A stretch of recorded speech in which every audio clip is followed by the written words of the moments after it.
গ্যাস্ট্রিকের ওষুধ দিতে দিতে ডাক্তাররা শেষ, আলসার মালসার হয়ে পরে কবে এবার অপারেশন করো। কিন্তু আমি একটা জিনিস জানি, আমার এইটা খাইলে জীবনে গ্যাস্ট্রিক ওই লোক থেকে 1000 মাইল দূরে থাকবো।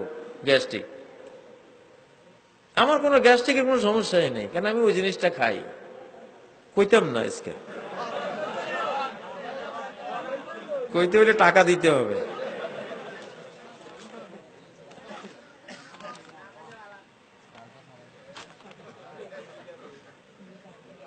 ডাক্তারের কাছে একটা ওষুধ লেখা নিলে উনি 2000 টাকা নেয়, আর আমি কেন এমনি দেব নাকি? আচ্ছা, আমি বলে দিলাম, টাকা আপনারা পৌঁছাবেন। সেটা হলো মেথি। মেথি আরবিতে বলে আল হুলবা।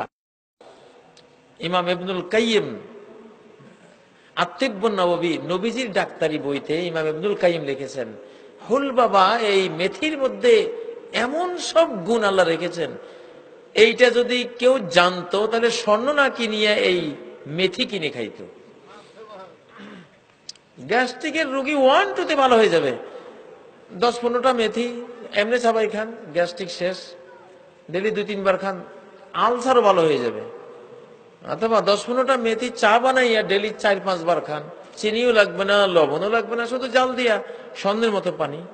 আমার হাতে হাজার হাজার গ্যাস্ট্রিকের রোগী স্থায়ীভাবে ভালো হয়েছে এই মেথি দিয়া। আমার নিজেরও, আমার পরিবারে কোনো গ্যাস্ট্রিক নাথিং নাই বললে নাই। এটা কিছু হইলে মেথি আছে একটুখানি, হার্টের সমস্যা মেথি দিয়ে আল্লাহ তাআলা সেবা করে দেন। আর গ্যাস্ট্রিক তো নির্মূল। এলোপ্যাথিক ওষুধে যত খাইবেন গ্যাস্ট্রিকের ওষুধ তত পাওয়ার বাড়াইবে, কিন্তু চিকিৎসা নেই। চিকিৎসা না, চিকিৎসা হলো এগুলিতে হার্বাল হার্বাল ওষুধের চিকিৎসা। হোতা মেথি বলে মনে হয় এইসব এলাকায়। মেথি ওই যে গোস্তের সাথে দেয়, এটা মহামূল্যবান সম্পদ।